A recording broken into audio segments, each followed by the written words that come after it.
Welcome back, Officer of Public Course Honorable Police Chief APGAINS. Today I have a fun thing for you, a little demonstration. While the cube is down for maintenance for an hour or so, I thought it would be fun to talk about the GAC Scout feature. Now, I asked a bunch of people to use it in the Patreon Discord to look at their opponents and plan their GACs around it and report back. So we're just going to pop in and see a couple. We have a bunch of chat rooms, but a lot of people have been using it in the last few days to prepare for GAC. And the main thing I want to turn your attention to is not, mod breakdowns, Zeta Omicron relic breakdowns, key characters, including Galactic Legends and important backbone teams and stuff like that. But really what I'm finding most helpful, and people have reported to find most helpful, is the predicting GAC defense and offense. Now what this does is it takes all of their combat data directly from the game and shows you things that they're likely to do so you can make decisions based on that. Now you could go in manually and look at their defenses. Hopefully they don't change, and you could go back months and spend 30 minutes or so trying to put together a good idea of what they're likely to do. Or you can just take 2 seconds of their time, put it in here, and it'll say, I don't even know who this is, Bendoc Starkiller's opponent. Let's see here. Where am I? Sorry, the Discord mirror is a little bit different from where it is on my screen.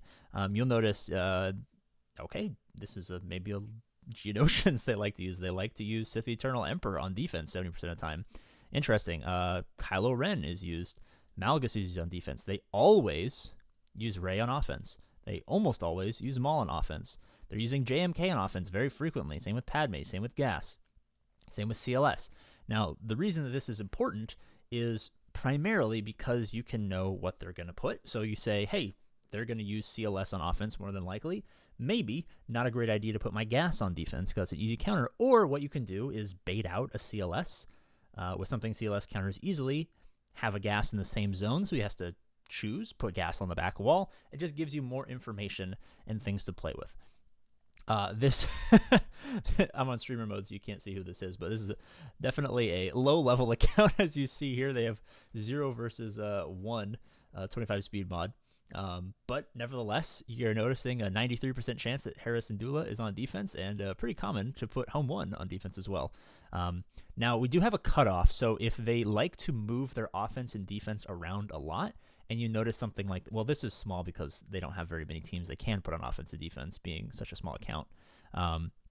But you'll notice if they mix up their offense and defense very frequently, you'll notice that sometimes there isn't much, or sometimes the percentages are fairly low. We capped it at, I think, 50%, maybe 55%. I'm not 100% sure.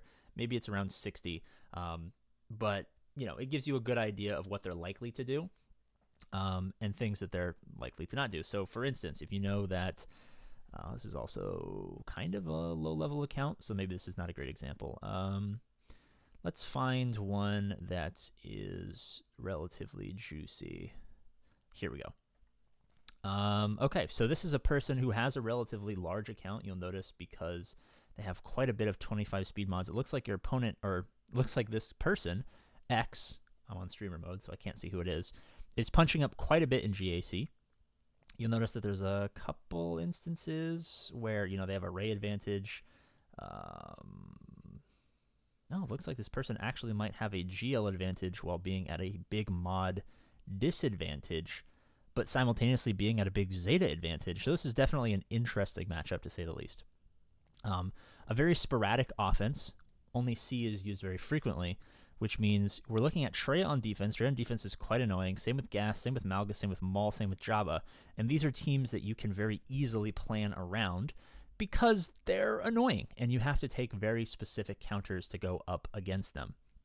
Now, a lot of smaller accounts. Here we go. This is a roster review. Let's find something that looks juicy. How about down here? This looks like a good one.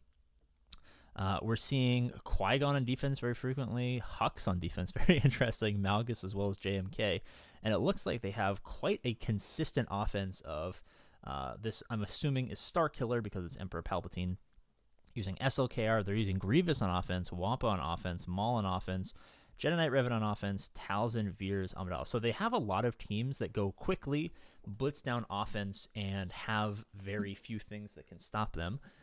So very important to kind of take this into consideration and say, hey, maybe I shouldn't put weaker teams up front because I know my opponent's going to blitz through and get easy max banners and put me at a big banner disadvantage. So maybe a situation where you might want to go a very heavy defense to kind of play into the characters that they like to use frequently, not necessarily being great against really, really powerful. Now, obviously, Maul will do well, SLKR will do well. You can't necessarily prevent that.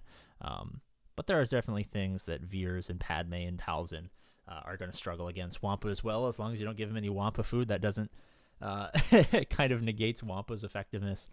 You'll notice that you can kind of just mix and match. And this is an instance where this person is a little all over the place. It doesn't appear that they do anything consistently, even though they have quite a bit of things.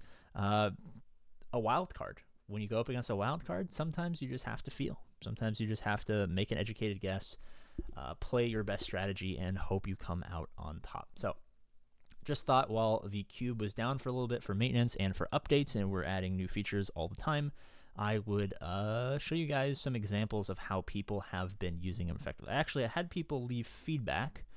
Let's see here. Mine was right, suggested every single one.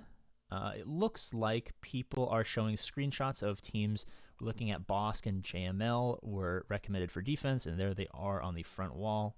Sorry, I don't want to dox everyone's messages because there's some personal things like interchanged in with all of the feedback. But it appears that for the most part, everyone is having a pretty accurate experience as far as feedback is concerned. So it looks like it's been working relatively well. We obviously would like more people to help test, so if you are interested, please join the Patreon. When you're in the Patreon webpage, go to Settings, go to Connected Apps or Apps Connections. You can click Discord. If you link your Discord to your Patreon, it'll automatically enroll you in the server. Once you're in the server, at the very bottom, we have a channel called Cube where there's a bunch of things where you can test in test rooms. We have a roadmap for upcoming features, especially if you're a guild person. We have upcoming guild features. You can report bugs. You can leave feedback and suggestions. It's a great place to come hang out. I am almost late for a meeting, so I'm going to have to head out here. But thank you guys so much for watching. As always, I love you, and I will see you later. But before I see you later, I'm going to do something super strategic. I'm going to wait 20 seconds, because if I wait 20 seconds, I can make an extra $5 by inserting a mid-roll ad. Oh my god, you guys watched a mid-roll ad during this. Like, probably at this point, like 2% of people stay past 8 minutes, so only 2% of you guys are going to hear this super secret, ingenious business decision to make an extra $5, because my YouTube channel is basically dead. So, if you want to keep APGAINS YouTube channel from not being dead, watch to the end. But also, join the Patreon. Thank you guys so much for watching. Bye-bye.